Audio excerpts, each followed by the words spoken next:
சொல்வதெல்லாம் உண்மை. உண்மையை தவிர வேறு எதுவும் இல்லை. உங்க பேர் என்ன? சோமு. உங்க தொழில்? விளம்பர படம் எடுக்கிறது. உங்க தொழில் முறையில நீங்க நிறைய பெண்கள்கிட்ட பழகிறதுக்கான சந்தர்ப்பம் இருக்கு இல்லையா? ஆமா. அந்த மாதிரி வேலைக்கு வந்த சில மாடல் பெண்கள் கிட்ட நீங்க முறைகேடா பழகினதா உங்க மனைவி கண்டிச்சதுண்டா? கண்டிக்கலீங்க, கலாட்டா பண்ணா. யுவர் ஆனர், விளம்பர படம் எடுக்கும்போது மாடல் பெண்கள் கிட்ட இப்படி நில்லு அப்படி சரின்னு சொல்றது எங்க தொழில சகஜம். ஒரு நாள் அந்த மாதிரி சில பெண்களை வச்சு விளம்பர படம் எடுக்கும்போது திடீர்னு என் பொண்டாட்டி வந்துட்டா. அவங்களை எல்லாம் பார்த்து இவ செருப்பால் அடிக்க போய் பெரிய அசிங்கமா போச்சு. நான் தாலி கட்டின பாவத்துக்காக இந்த மாதிரி கொடுமைகளை எவ்வளவோ அனுபவிச்சிட்டேன். யாரு யாரால கொடுமைப்படுத்தப்பட்டாங்கன்னு விசாரணைக்கு அப்புறம் கோர்ட்டார் முடிவு செய்வாங்க. மிஸ்டர் சோமு, கேலண்டர்லாம் கூட நீங்க போடுவீங்க போல இருக்க. இல்ல, யாராவது ஆர்டர் கொடுத்தா டிசைன் பண்ணி பிரிண்ட் போட்டு கொடுப்பேன். இந்த கேலண்டர் நான் தயார் பண்ணது. இதுல இருக்கிற பொண்ணு என் அண்ணி மாலா. போட்டோக்கெல்லாம் ரொம்ப விரசமா இருக்கு. இதெல்லாம் எடுத்தது யாரு? நான் தான் எடுத்தேன். அண்ணன் பொண்டாட்டிய ரசிச்சு விதவிதமா அழகா பல கோணங்கள்ல போட்டோ எடுத்திருக்கீங்களே, இதுக்கு உங்க அண்ணனும் அண்ணியும் ஆட்சேபிக்கலையா? I object your honour. Mister Chellappa வரம்பு மீறி போறார். கனம் கோத்தார் அவர்களே, யார் வரம்பு மீறி இருக்காங்கன்னு நீங்களே முடிவு பண்ணுங்க.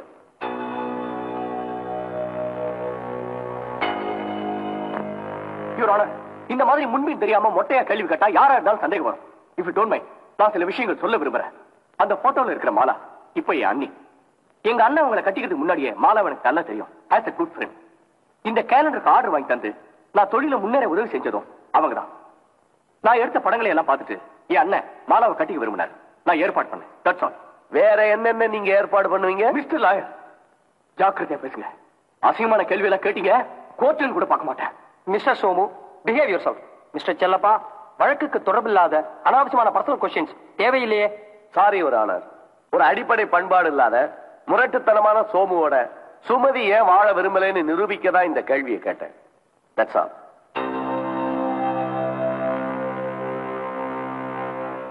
உங்க பேரு? எஸ் வேணுகோபால். எத்தனை பிள்ளைங்க? பாலு சோமுன்னு 2 பிள்ளைங்க. எத்தனை மனைவி? 2 மனைவிகள். முதல் மனைவி இறந்ததும் இவ சம்மதிச்சதால 2வது கல்யாணம் பண்ணிக்கிட்டேன். பேரு லக்ஷ்மி. அவங்களுக்கு வயசு என்ன? 32. உங்க வயசு என்ன? 55. உங்க பிள்ளைங்க வயசு? பெரியவனுக்கு 26, அடுத்தவனுக்கு 24. That's all. கனம் நீதிபதி அவர்களே, மிஸ்டர் வேணுகோபால் 2வது கல்யாணம் செஞ்சுக்கிட்டதுக்கும் இந்த வழக்குக்கும் சம்பந்தமே இல்ல.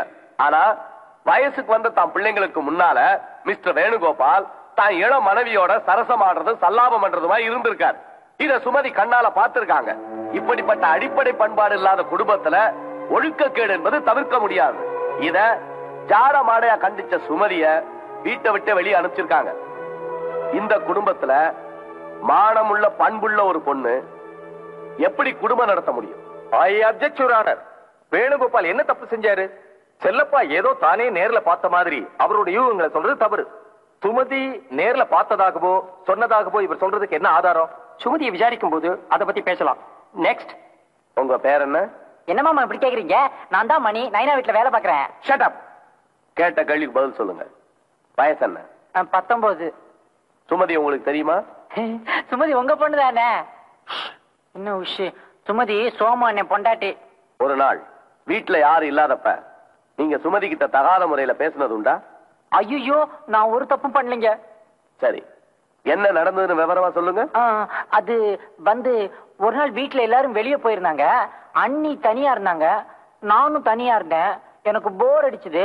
வரீங்களா விளையாடலாமான்னு கூப்பிட்டேன். உடனே அண்ணி கோபமா பலாருன்னு அரைஞ்சிட்டாங்க. என்னங்க உங்க குடும்பத்துல எல்லாரும் உங்கள மாதிரி அடிக்கிறாங்க. சரி, நீங்க போலாம். இவரான சுமதி வீட்டு மருமக. மணி ஒரு வேலைக்கார பையன். வீட்டுல யாரும் இல்லாத நேரத்துல ஒரு பொண்ண ஒரு வேலைக்கார விளையாடவான்னு கூப்பிட்டா அதுக்கு என்ன அர்த்தம்? அடிக்காம என்ன செய்வாங்க? அவங்க மணியை கண்டிக்காது மட்டுமல்ல, அவனை ஏன் அரைஞ்சேன்னு சுமதியை தான் துன்புறுத்தி இருக்காங்க. இப்படிப்பட்ட சூழ்நிலையில வேற வழி தெரியாம தான் சுமதி விவாகரத்து கேட்டிருக்காங்க. இதுல என்ன தப்பு இருக்கு? கொஞ்சம் யோசித்து பாருங்க. மிஸ்டர் பாலு, நீங்க எங்க ஒர்க் பண்றீங்க? Bank of major, Anna Nagar. என்ன போஸ்ட்ல? மேனேஜர். இப்ப வேலையில இருக்கீங்களா? ஆமா. நீங்க வேலையில இல்ல, சஸ்பென்ஷன்ல இருக்கீங்கன்னு நான் சொல்றேன். எஸ். என்ன காரணம்? ஒண்ணுமில்ல, ஒரு சின்ன தகராறு, அவ்வளவுதான். அது என்ன தகராறு? ஆபீஸ்ல ஒரு கிளர்க் என்ன பத்தி தப்பா பேசிட்டான், அதை அடிச்சிட்டேன். என்ன it's none of your business. இதுக்கு பதில் சொல்ல வேண்டிய அவசியம் இல்லை. நான் மை லார்ட், இவங்களுடைய ஒழுங்கின வெளியில தெரிஞ்சு போச்சு. ஊரெல்லாம் கேலி பேசுனாங்க. அதே மாதிரி இவருடைய பேங்க்ல வேலை பார்க்கிற ஒரு கிளார்க் பாலுவோட மனைவிக்கும் பாலுவோட தம்பிக்கும் சிநேகிதம்னு தான் கேள்விப்பட்டதை நண்பர்கள்ட்ட பேசியிருக்காரு. அதை கேட்ட பாலு அந்த கிளார்க்க கண்டபடி அடிச்சிட்டார். அதனால இவர் மேல ஒழுங்கு நடவடிக்கை எடுக்கப்பட்டு விசாரணை நடக்குது. இவர் சஸ்பென்ஷன்ல இருக்கார். அதுக்கான ஆதாரம் பாலுவுக்கு பேங்க் அனுப்பிச்ச நோட்டீஸ். அதை நான் ஏற்கனவே கோர்ட்ல சப்மிட் பண்ணிருக்கேன். That's all, Your Honor.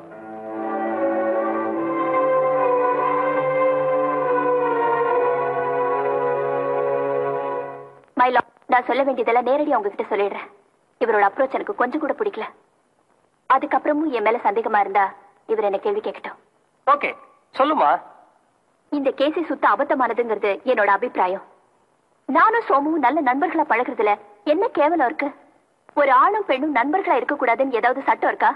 சுமதிய சோமுக்கு தெரியறதுக்கு முன்னாடி எனக்கும் என் கணவருக்கும் தான் அறிமுகம். என் கணவர் தான் சுமதிய சோமுக்கு கல்யாணம் பண்ணி வச்சாரு.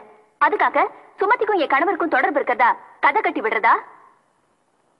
நல்லவளா நடக்கத்தான் எனக்கு தெரியும். மத்தவங்க கண்ணுக்கு நல்லவளா நடிக்க எனக்கு தெரியாது. நானும் சோமுவும் நண்பர்களா பழகிறத எப்ப சுமதி தவறான கண்ணோட்டத்தோட பாக்குறான்னு தெரிஞ்சதோ அப்போல இருந்து நான் சோமுவோட பேசுறத பழகிறத மேக்சிமம் கம்மி பண்ணிட்டேன். ஒரு பொண்ணோட அனாவசியமான சந்தேகத்தினால கலகலப்பா இருந்த ஒரு குடும்பம் இன்னைக்கு களை இழந்து போயிடுச்சு. இதுதான் என்னோட அபிப்பிராயம். மிஸ்டர் செல்லப்பா, நீங்க வேற ஏதாவது கேட்கணுமா? தேவையில்லை. அவங்க என்னதான் பூசி மொழிகி பேசினாலும் சோமு கூட நெருங்கிய பழக்கம் உண்டுங்கிறத ஒத்துக்கிட்டாங்கல்ல, அது போதும். இந்த வழக்கில் இருதரப்பு விவாதங்களையும் கேட்ட பிறகு சோமுவும் சுமதியும் பிரிந்து வாழ்வதுதான் நியாயம் என்று எனக்கு தோன்றவில்லை. சேர்ந்து வாழுங்கள் என்று கட்டாயப்படுத்துவது அவர்களுடைய மனதை புண்படுத்தி பிளவு மேலும் பெரிதாக காரணமாக அமையும் வாய்ப்பு இருக்கிறது. ஆகவே தற்காலிகமாக அவர்கள் ஒரு வருடம் பிரிந்திருக்கும்படி தீர்ப்பளிக்கிறேன். நிரந்தர தீர்ப்பை ஒரு வருடத்திற்கு பிறகு அவர்களுடைய மனமாற்றத்தை தெரிந்து கொண்ட பின் வழங்கலாம் என முடிவு செய்கிறேன். குழந்தைகள் கீதா, சித்ரா இருவரும் தந்தையுடன் இருப்பதா அல்லது தாயுடன் வசிப்பதா என்பதை நாளை குழந்தைகள் விசாரித்த பின் முடிவு செய்யலாம். குழந்தைகள் கீதா, சித்ரா இருவரையும் நாளை கோர்ட்டில் ஆஜர் செய்ய வேண்டுமாறு உத்தரவிடுகிறேன். நான் சொல்லி கொடுக்கிற மாதிரியே நீங்க 2 பேரும் சொல்லணும். அப்பதான் உங்களுக்கு சாக்லேட், ஐஸ்கிரீம் எல்லாம் வாங்கி தருவேன். சரி தாத்தா. ஆமா, யார் எங்களை கேள்வி கேட்க வராங்க? டீச்சரா? டீச்சர் இல்ல, வக்கீல். என்ன மாதிரி கருப்பு கோட்டு போட்டிருப்பாரு. நானும் உங்க கூட தான் இருப்பேன். நீங்க எதுக்கும் பயப்படாதீங்க. சரி தாத்தா.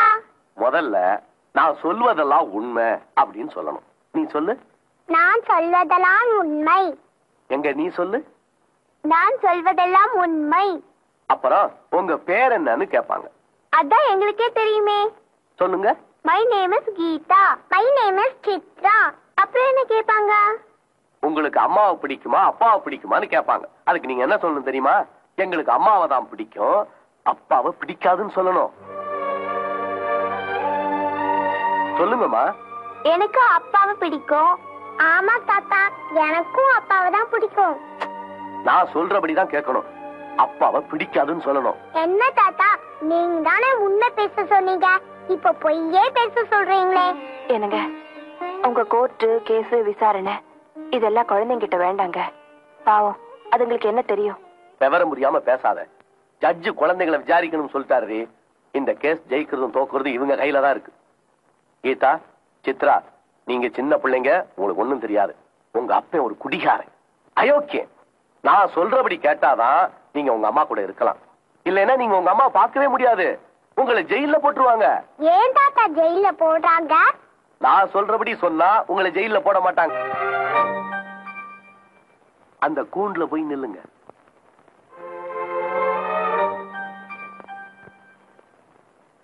சித்ரா, இதுதான் ஜெயிலா? தெரியலடி. ஜூல சிங்கத்தை வச்சிருப்பாங்களே, அந்த கூண்டு மாதிரி இல்ல? ஆமாண்டி. கோர்ட்ல அனாவசியமா பேசக்கூடாது. கூண்டுல ஏறி நில்லுங்க. மிஸ்டர் செல்லப்பா, அதுங்க கூண்ட பார்த்து பயப்படுதுங்க போல இருக்கு. குழந்தைகள் தானே, நோ ஃபார்மாலிட்டிஸ். நானே கீழே வரேன்.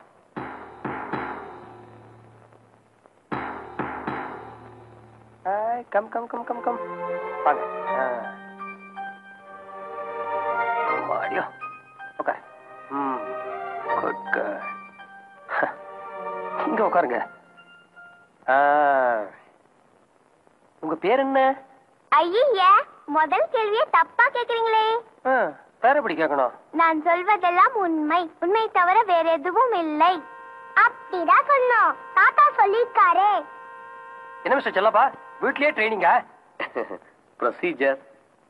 இந்த பாருங்க, வீட்டுல என்ன சொல்லி கொடுத்திருந்தாலும் அதை மறந்துருங்க.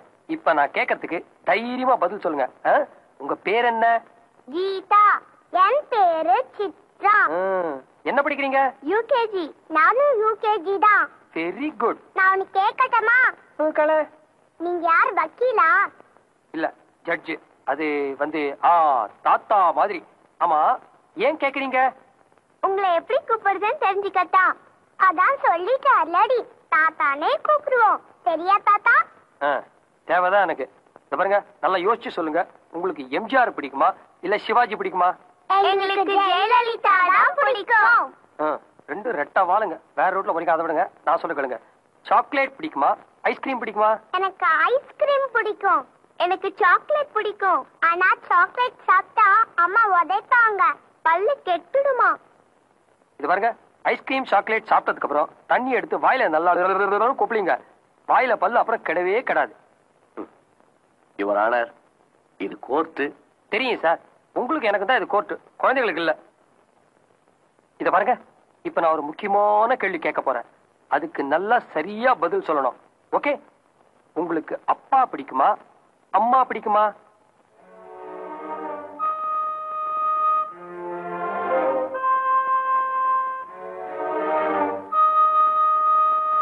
பயப்படாம சொல்லுங்கம்மா. அப்பா பிடிக்கும்னு சொன்னா நீங்க ஜெயில போட்டுடுவீங்களா? சே, உங்களுக்கு அப்பா பிடிக்கும்னா அப்பா கிட்ட போங்க, அம்மா பிடிக்கும்னா அம்மா கிட்ட போங்க. That's all. உங்க இஷ்டம்.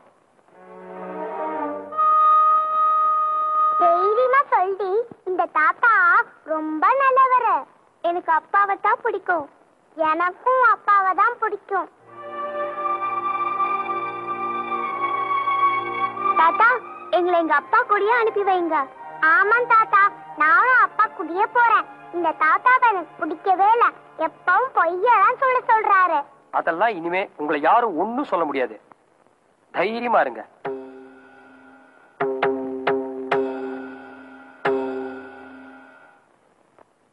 குழந்தைகளின் விருப்பப்படி குழந்தைகளை அப்பாவிடமே வளரும்படி உத்தரவிடுகிறேன்.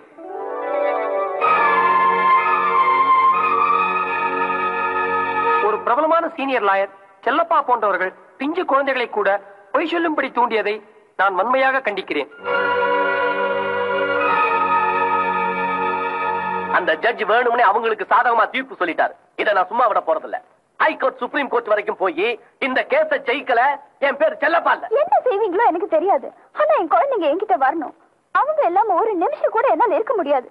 ஏன் குழந்தைங்க அவர் கூட அவர் வீட்டுல வளர்றது என்னால சகிச்சுக்கவே முடியாது. இப்படி சொல்ல உனக்கு வெக்கமா இல்ல? நீ பெத்த பிள்ளைங்க எனக்கு அம்மா இல்லைனாலும் பரவாயில்ல, அப்பா மட்டும் போதும்னு சொல்றாங்களே, இதுக்கப்புறம் உனக்கு புத்தி வரலையா? எத்தனையோ குடும்பங்கள்ல எத்தனையோ சண்டைகளை நான் பாத்திருக்கேன். அங்க என்ன குழந்தைங்க எனக்கு அம்மா வேணும் தான் சொல்லுவோம். சுமதி பிள்ளைங்களை நல்லபடியா ஒழுக்கம் வளர்க்கணும்னு ஆசைப்பட்டா, கண்டிச்சு வளர்த்தா. அது அந்த பிள்ளைங்களுக்கு புரியலங்கிறதுக்காக பிடிக்கலை ஆயிடுமா என்ன? அந்த ஜட்ஜு தான் வழங்காத்தனமா தீர்ப்பு சொன்னார்னா நீ அதான் நியாயங்கிற மாதிரி பேசுறியே. இப்போ சொல்றேன், அந்த ஜட்ஜு மனதாபமான உள்ளவரு. அவர் சொன்னதுதான் நியாயம். பார்வதி, என்னையே எழுத்து பேசுறவனுக்கு துணிஞ்சிட்டியா? எதுக்கு பேசலீங்க? உண்மையை சொல்றேன். இத்தனை வருஷம் பேசாம இருந்தேன், இப்ப பேச வேண்டிய நேரம் வந்திருக்கு, பேசுறேன். பாவம், அந்த குடும்பத்துல ஒவ்வொருத்தரையும் போன்ல நிக்க வச்சு வாய் கூசாம கேள்வி கேட்டீங்களே. நம்ம குடும்பத்துல பொண்ணு எடுத்த ஒரே பாவத்தை தவிர அவங்க என்ன தப்பு செஞ்சாங்க? அப்போ அவங்க சரியில்ல நியாயம், நான் சொல்றது மட்டும் தப்பு. அப்படித்தானே? தப்புதாமா? தப்புதான். உன் புகுந்த வீட்டுல எல்லாரும் சோசியலா பழகுறாங்க. உன் புருஷன் அவங்க அண்ணன் பொண்டாட்டிய மாலான்னு கூப்பிடுறான். 2 பேரும் சிரிச்சு பேசுறாங்க, ஒன்னா பைக்ல போறாங்க. இதான் நான் சந்தேகத்துக்கு காரணம். ஏமா, உன் புருஷன் மாலா மேல ஆசைப்பட்டிருந்தா அவளையே கல்யாணம் பண்ணிருக்கலாமே. இல்ல அவங்க தப்பு செஞ்சாங்கிறதுக்கு அப்படி என்ன நீ பார்க்க கூடாத பாத்துக்க. 2 பேரும் பெட்ல ஒண்ணா படுத்திருந்தாங்கன்னு சொன்னதான் நீ நம்புவியா? அந்த மாதிரி நடக்கிறவங்களா இருந்தா நீ பாக்குற மாதிரி தப்பு பண்ண மாட்டாங்கடி. நீ சொல்றது ஊர்ல உலகத்துல மத்தவங்களுக்கு பொருத்தமா இருக்கலாம், ஆனா அந்த குடும்பத்துல இருக்கிற பெரியவங்களே சரியில்லையடி. அந்த வயசான மனுஷன் வேணுகோபால் இருக்கானே, சின்ன வயசுல 2வது முண்டாட்டி கட்டிக்கிட்டு வீட்டுல சின்ன பசங்க இருக்காங்கன்னு கூட பாக்காம கொஞ்சறதும் குலாவறதும், அதனாலதான் அவங்க எல்லாருக்குமே கூச்சமே இல்லாம போயிடுச்சு. சரி, அதை விடு. தான் பொண்டாட்டியை கூட்டிக்கிட்டு தம்பி சுத்துறானேன்னு அண்ணனுக்கே கோபம் வரலேடி. ஏன்னா அவருக்கு தான் பொண்டாட்டி மேல நம்பிக்கை இருந்தது, தான் சொந்த தம்பி மேலே நம்பிக்கை இருந்தது. ஸ்நேகத்துக்கும் காமத்துக்கும் உள்ள வித்தியாசம் தெரிஞ்சிருந்தது. ஏமா, ஒரு ஆம்பளையும் பொம்பளையும் சிரிச்சு பேசினா காமம், தொட்டா காமம், கொஞ்சனா காமம், ஒன்னா பைக்ல போனா காமம். உன் அகராதி இல்ல, இதை தவிர வேற அர்த்தமே இல்லையா? ஒரு பொண்ணோட வாழ்க்கை ஒரு வீட்டுக்குள்ள 4 செவத்துக்குள்ள, சில நேரங்கள்ல தான் பெட்ரூம்லன்னு பல ஆம்பளைங்க முடிவு பண்ணிடுறாங்க, உங்க அப்பா உட்பட. நீயும் அப்படி நினைக்கிற? என்னால கொஞ்சம் கூட நம்ப முடியல. இத்தனை வருஷமா உங்க அப்பா என்னைக்காவது என்கிட்ட அன்பா நடந்திருக்காரா? கொஞ்சம் விளையாடி இருக்காரா? நீ, நான், உங்க அப்பா 3 பேரும் சேர்ந்து சினிமா, பீச், டிராமான்னு எங்கேயாவது போயிருக்குமா? சத்தம் போட்டு சிரிக்க கூட உரிமை இல்லாம வாழ்ந்தபடினா, கள்ளம் கபடம் இல்லாம கலகலப்பா பழகுற அந்த குடும்பத்தை பார்த்து உன்னால ஜீர்ணிக்க முடியல. இயல்பான பழக்க வழக்கம் ஏது, வக்கரமான சபலம் ஏதுன்னு உன்னால பிரிச்சு பார்க்க முடியல. இத பாருடி, தப்பு செய்யறதுக்கு திருட்டுத்தனம் மட்டும் இருந்தா போதும், தந்திரம் மட்டும் தெரிஞ்சா போதும். அந்தரங்க சுத்தியோட பழகுறவங்களுக்கு திருட்டுத்தனமும் இருக்காது, தந்திரமும் தெரியாது. அவங்களெல்லாம் இவ்வளவு கேவலப்படுத்திருக்காரு உங்க அப்பா. இவருக்கு 2வது சம்சாரம் இருக்கிறது உனக்கு தெரியுமா? அவங்களுக்கு 2 பிள்ளைங்க இருக்குது உனக்கு தெரியுமா? உங்க பொண்ணுக்கு உங்க மேல மரியாதை குறைய கூடாதுன்னு தான் இவ்வளவு நாளா மூடி மறைச்சு வச்சிருந்தேன். சுமதி, இப்பயாவது புரிஞ்சுதா எது திருட்டுத்தனமான வாழ்க்கை, எது கள்ளங்கபடம் இல்லாத வாழ்க்கைன்னு? இதுக்கப்புறமும் எந்த வழி நல்ல வழின்னு உனக்கு தெரியலன்னா அந்த கடவுள் தாமா அவனை காப்பாற்றணும்.